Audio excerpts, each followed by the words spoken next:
Apocalypse.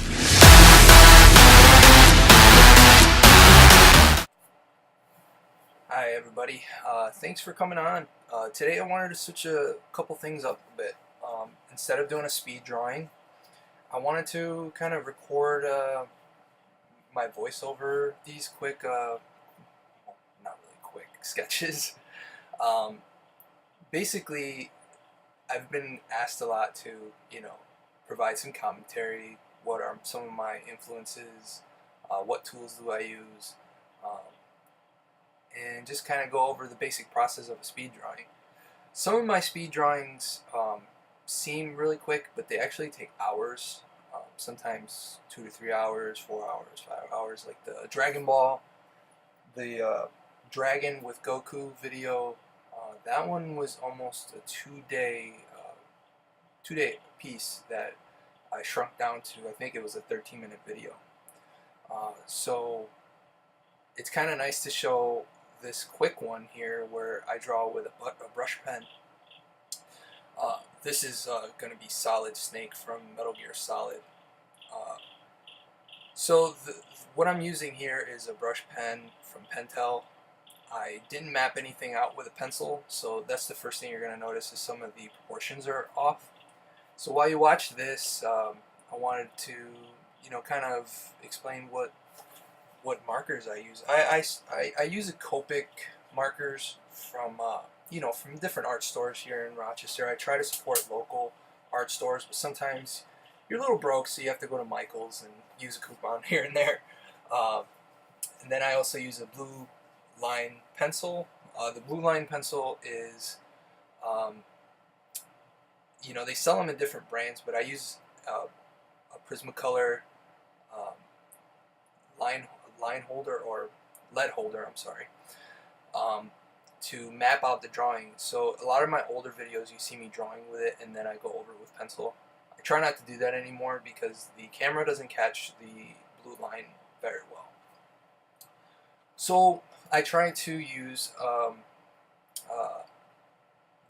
try to start the video off with pencil only, and then go from that to the microns and the Copic multiliner, and then you'll see it in the videos. I erase and then I will color. So that's the process. Eventually down the road I will do a video where I show step by step without speeding up the camera. I speed up the cameras because, like I said, some of these videos are hours, and I know that to upload it will probably take all day. And with how finicky my internet provider is, it's kind of hard to tell.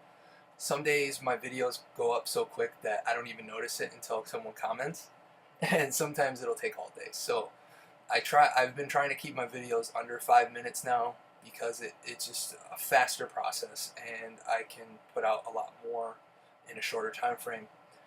Also, what I've been doing is I'll record as much as the camera allows me to, then upload to the computer, so I have a vast backlog of art to work with, and so I'm not going days without content.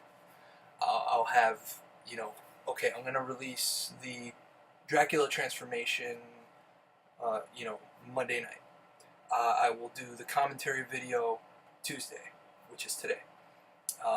And then, I have it mapped out, so now that there's constant flow of content on the channel ever since, I haven't been streaming as much, and part of that is because now that I'm drawing more, it's hard to stream video games when you got your mind focused on art. Another question I've been asked is what do I use, what do I use for reference? And the bulk of the time I will just go on Google Images and look up what the characters look like, but I try to give it my own spin. So like there's an April O'Neil video earlier in later in the month of June. I keep thinking this is June. Earlier in the month of June, I did a video of April O'Neil. So I took a lot of ideas from the 80s cartoon, so her hair, the yellow tracksuit, but then everything else is kind of like my own ideas. And so I'll find that sweet spot where I know that it's going to appease the fans, but also I'm not copying an image. I hate copying images because if you want to copy an image, you just buy a printer. Well, my whole idea of drawing is to come up with new, fun stuff off my head, and when you copy an image, you kind of lose a little bit of that. I think that's part of the reason why I don't like to draw real life. Of course, getting better, you have to draw from real life. So I always recommend, I tell artists who are just starting off, like my kids, draw real life, draw someone's portrait, because you will learn how to use a pencil, and you will learn how to take something and make it your own. But I do not like to draw from real life all the time. So, we have phones with cameras. We have cameras. What is the point of drawing something when you can take a picture of it or print it? And that's where I fall, where I like to draw fantasy. I like to draw video game art. I like to draw wrestlers because to me they're real life superheroes. So I fall into that category where I love fantasy, and I will draw the hell out of a monster. So like my Resident Evil stuff is some of my favorite stuff I've done in a long time, because even though those are characters from an IP already, I didn't want to draw it the way they are in the game. I looked at references, I looked at some of the way it looked in the game, and then I just gave it my own spin. I added veins when they didn't have veins, and I just went crazy, and I have so much fun doing that. So it's kind of boring to me when someone's like, hey, can you draw me? I can, but it's not that fun. Just take a selfie. I'm just kidding. So that's where I fall as far as process goes. As you can see here, I am heavily influenced on this piece by Yoji Shinkawa's style. But I tend not to draw that way because heavy contrast is very hurtful to my eyes. So my style is more animated. I learned a lot from animation books. When I went to school, one of my teachers, Jack Latour, he was a very big pen and ink guy, and his book really pushed me to do that. Just seeing some of his artwork was just amazing. So that's where I get my influences from. I get a lot of influences from Trent Kaniga. He's on YouTube as well. He helped me a lot with digital art, and his stuff is amazing. So those are some of my influences. I love Ayami Kojima's stuff from the Castlevania series. So I don't know if you can go far enough back in my video catalog, you'll see that I draw Castlevania stuff, and part of the reason that drew me to Symphony of the Night, one of my favorite games of all time, was seeing how she brought Alucard, Richter, Maria, and Dracula to life. That game is also the reason why I love drawing monsters, because when I played it, I think I was like 10 years old, maybe younger. I was blown away by how good the designs were, and I wanted to draw like that. So I would just draw skeletons, Dracula, Frankenstein's monster. I would draw catacombs and churches. Churches have some of the coolest architecture, and that's what kind of drove me to draw monsters and things that are just not real. And I have a lot more fun doing that. Like I said, nowadays we have cameras on our phones, and we have cameras everywhere. And just right now, I have a camera over me, I have a camera staring at me, and then I have a webcam. So, if you want to draw realistically, just take a picture, or make a copy of something. So, monsters, you don't see monsters in the real world. So, well, not getting into anything else, but you don't see true monsters in the real world. There are monsters out there, but they look like us. Um, and right here, this one is me drawing the Undertaker, and you can see the flaws right away. I started with the nose.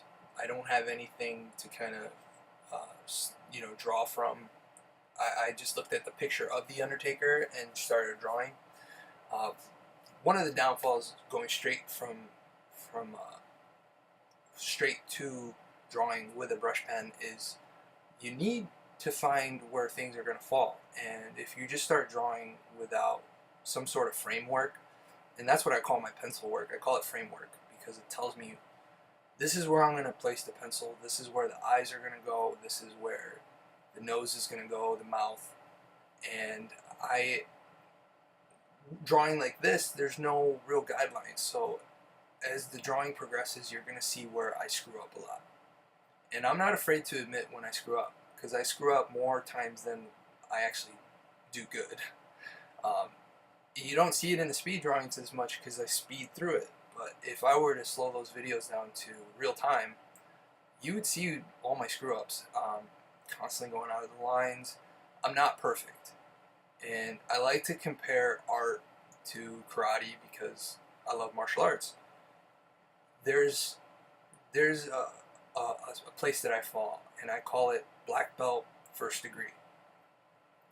I went to school, I did all this stuff, and then I got a black belt.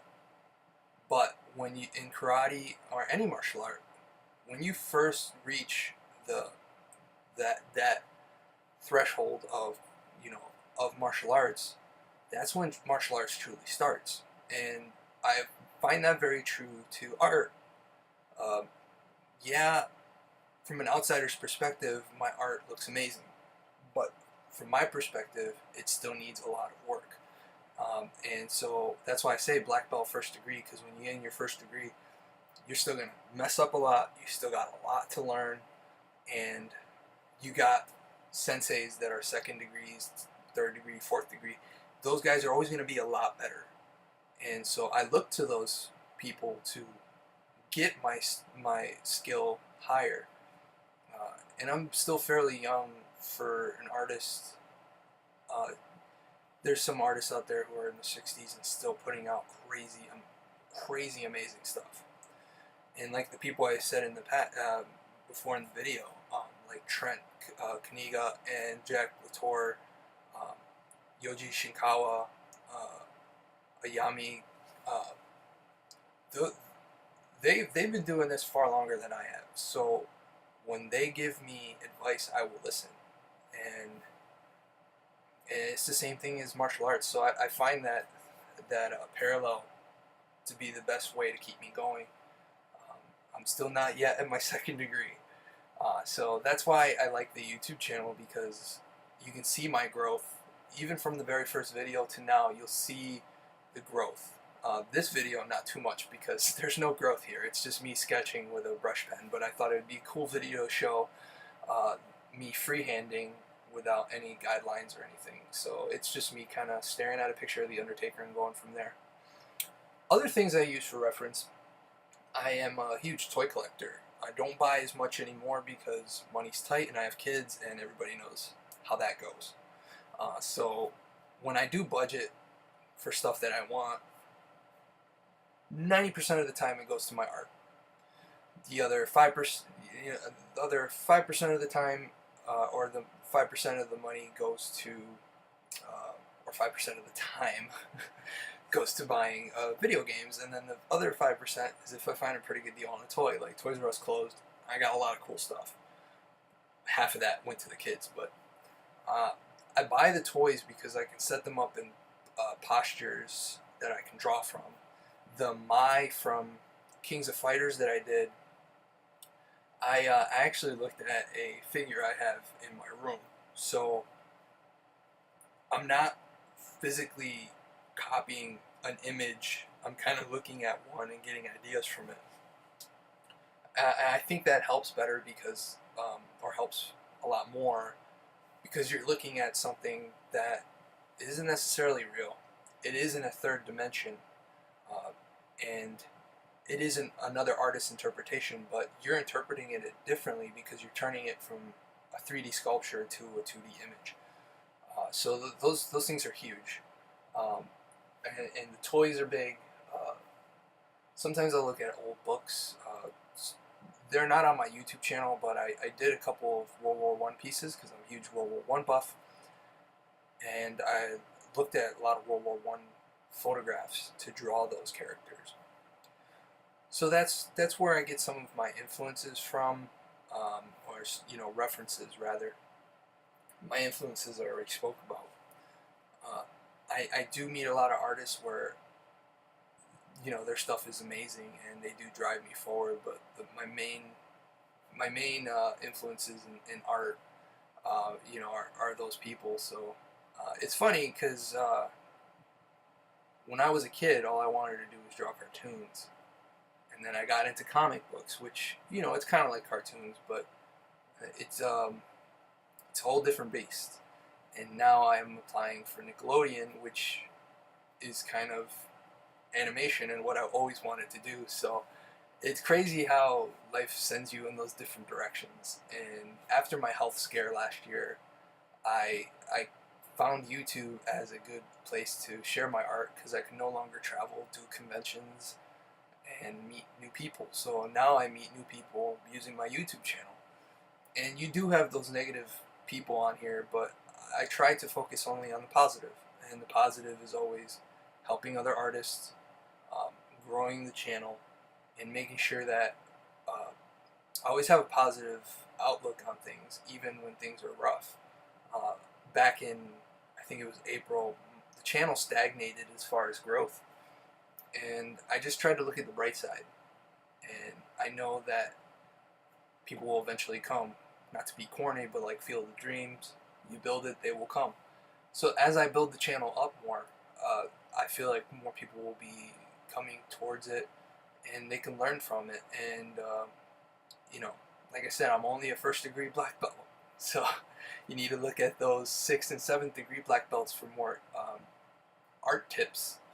But I like to share what I already know, and what I know is drawing with pen and ink and coloring with Copics.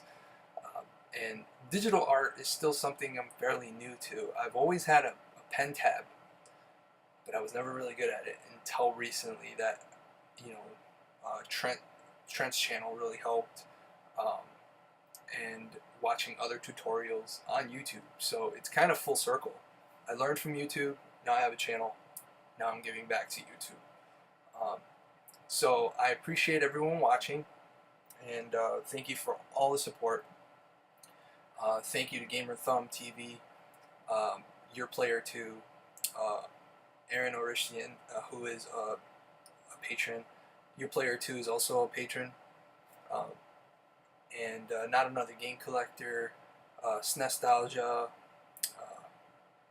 Kirk's Arcade, and RC Media. A lot of these YouTubers have been amazing to me in really growing the channel, and it's awesome to see that community here.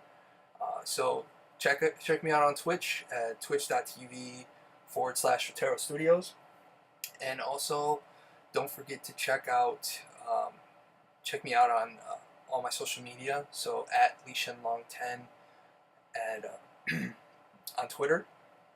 Instagram is Otero Studios, and then if you would like to become a patron, the link is in the description. It is patreon.com/Otero Studios.